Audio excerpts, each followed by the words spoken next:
की है जहाँ बहू और बेटी को एक माना जाता था। लेकिन फिर अरे शिखा बेटा, तू रसोई में क्यों घुसी रहती है? जा, रोटी मैं बना लूंगी। नहीं नहीं माँ जी, आप बैठिए, बस सारा खाना बन ही गया है। श्वेता को बोल देती हूँ, वो खाना लगा देगी सबका। सॉरी भाभी, मेरे पास वक्त नहीं है। माँ, मुझे पैसे देना, पार्लर जाना है। हाँ हाँ चली जाना, भाभी को भी ले जाना। वो भी जाने को बोल रही थी पार्लर, और पहले ना मदद कर दे उसके खाना लगाने में। देख माँ, वो बहू है, उसे बहू रहने देना। इतना सर पर मत चढ़ा भाभी को। श्वेता, ज्यादा मत बोला कर। बहू और बेटी में कोई फर्क नहीं होता है। जा जाकर काम कर। ननद को माँ का भाभी से इस तरह प्यार करना बिल्कुल अच्छा नहीं लगता। वो बार बार किसी न किसी तरह माँ को भाभी के खिलाफ भड़काती रहती, लेकिन कोई फायदा ना होता। एक रोज, अरे बेटे किशन, जा बहू को कहीं घुमा कर ला। सारा दिन घर में काम करती रहती है। हाँ हाँ माँ, हम लोग जा रहे हैं ना गोवा। अच्छा जी, भाभी ने तो हमें बताया भी नहीं। वैसे तो सारी पंचायत करती है, ये गोवा वाली बात क्यों छुपा गई हमसे? अरे क्योंकि उसे खुद नहीं पता था बहन। मुझे टिकट सस्ती मिल रही थी तो मैंने बुक कर दिया। हाँ शिखा, पैकिंग कर ले, संडे हम जा रहे हैं गोवा। दोपहर में शिखा पैकिंग कर रही थी कि सास आ जाती है। ये क्या बहू, साड़ियाँ? अरे गोवा जा रही है घूमने या फिर शादी में मायके है? माँ जी, ऐसा कुछ है ही नहीं, समझ में नहीं आ रहा क्या रखूं कपड़े में। अरे तेरी और श्वेता की साइज तो एक ही है, उसके कुछ मॉडर्न कपड़े ले ले, आकर लौटा देना। हाँ माँ जी, ये ठीक रहेगा। शिखा श्वेता के पास जाती है और उससे कपड़े मांगती है। ना जी ना, मैं अपने कपड़े ना दूं, वैसे भी फैल जाएंगे मेरे कपड़े, बहुत महंगे वाले हैं। शिखा मुंह लटकाकर कमरे में आ जाती है तो सास कहती है, चल तैयार हो जा, तुझे मैं शॉपिंग करा कर लाती हूँ गोवा की। बस फिर क्या था, सास बहू निकल जाते हैं मार्केट और एक से बढ़कर एक ड्रेस खरीद कर घर आते हैं। पहले बता देती कि नए कपड़े दिलाने वाली है भाभी को, तो मैं अपने ही दे देती ना भाभी को, मुझे दिला देती नए कपड़े। देख श्वेता, परिवार का मतलब सबके साथ रहना होता है, ना कि सिर्फ अपना सोचना। वैसे भी तुझे अच्छे संस्कार सीखने चाहिए। और रही बात कपड़ों की, तो शिखा, आज से घर पर भी तू मॉडर्न कपड़े ही पहनेगी। कोई जरूरत नहीं है ये साड़ी वाड़ी लपेटने की। अब क्या था, घर पर श्वेता और शिखा एक जैसे रहते। एक बार पड़ोसन आती है। अरे बेटा, अपनी माँ को तो बुलाना जरा, बात करनी है। शिखा सास को बताती है और रसोई में चली जाती है।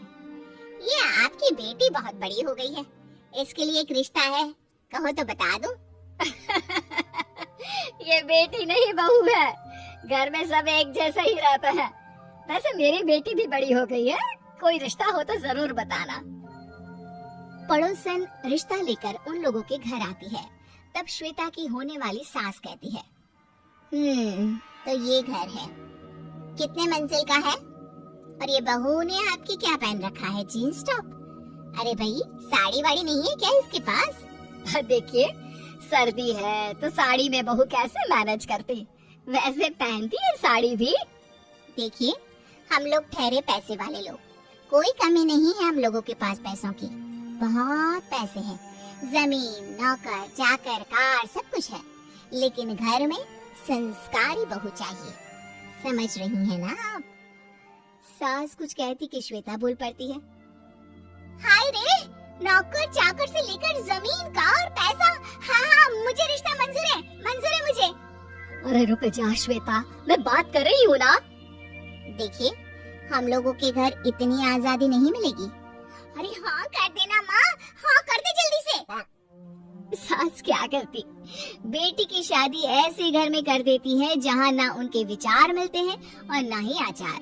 शादी के बाद एक रोज फोन पर, श्वेता बेटा, एक बार घर आ जा, बहुत दिल करता है तुझे देखने का। माँ वो घर पर बहुत काम होता है, कैसे आऊँ? बड़ा घर है लेकिन आने जाने वालों की लाइन ही लगी रहती है।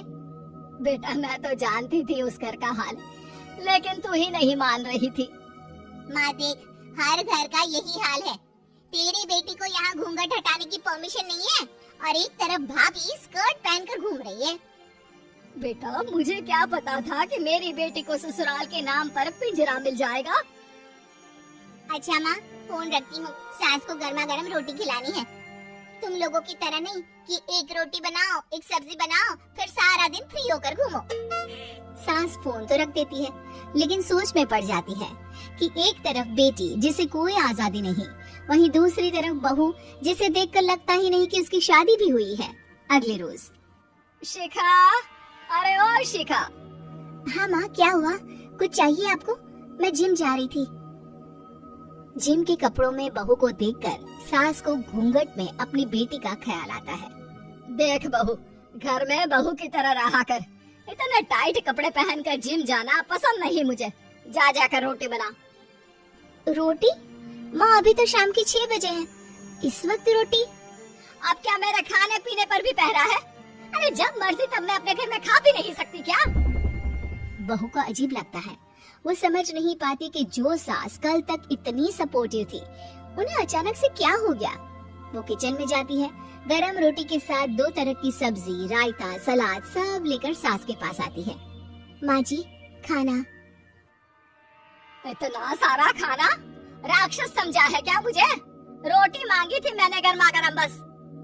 पर माँ जी, रोटी खाती किससे आप? सब्जी तो बनानी थी ना। अरे भूख मर गई मेरी तेरी बहस से। जा जाकर काम कर, अंदर पूरी रसोई साफ कर। बहू अंदर चली जाती है। थोड़ी देर में श्वेता घर आती है।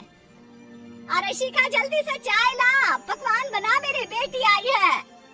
अरे नहीं नहीं माँ, ड्राइवर बाहर खड़ा है। मैं तो घर का कोई सामान खरीदने के बहाने यहाँ आ गई हूँ, मुझे जाना होगा। अरे बेटा, पर कितने दिनों बाद देख रही हूँ तुझे, रहने आ जाना 2-4 दिन के लिए। आ जाऊंगी माँ, जब मेरी सास मरेगी तब। मैं तो रोज मन्नत मानती हूँ कि मेरी सास मर जाए तो अच्छा है। अच्छा चल, जा रही हूँ माँ। हे भगवान, कैसे कैसे दिन देखने पड़ रहे हैं मेरी बेटी को। सास अंदर जाती है, जहाँ श्वेता के जिम वाली सहेली का फोन आया होता है। क्या बात है, आज जिम नहीं आई? अरे पता नहीं यार, आज माँ को क्या हो गया अचानक। पर खैर कोई नहीं, लगता नहीं कि मैं अब जिम आ पाऊंगी। शिखा स्पीकर पर बात कर रही थी, जिसे सास सुन रही थी। यार ये सास ना होती ही ऐसी है। मैं तो कहती हूँ बुढ़िया जल्दी मरे और तू आराम से जिए। शिखा को सहेली की बात पर गुस्सा आ जाता है। माँ के मरने की कौन सा बच्चा दुआ मांगता है मोहिनी? आगे से ऐसी बात मेरे सामने मत करना। हमारे घर की शोभा ही माँ है। क्या हुआ जो थोड़ी सख्ती दिखा रही है? उसमें भी कोई ना कोई उनकी भलाई ही होगी। मैं तो कहती हूँ भगवान मेरे जैसी सास सबको दे, जो सिर्फ माँ की तरह है। सास वाली तो कोई बात ही नहीं है उनमें। सास ये बात सुन रही थी। उनकी आंख में आंसू आ जाते हैं कि क्यों वो बेटी की किस्मत में बहू को भी भागीदार बना रही थी। शिखा, अरे ओ शिखा, क्या हो गया? जिम नहीं जाना क्या?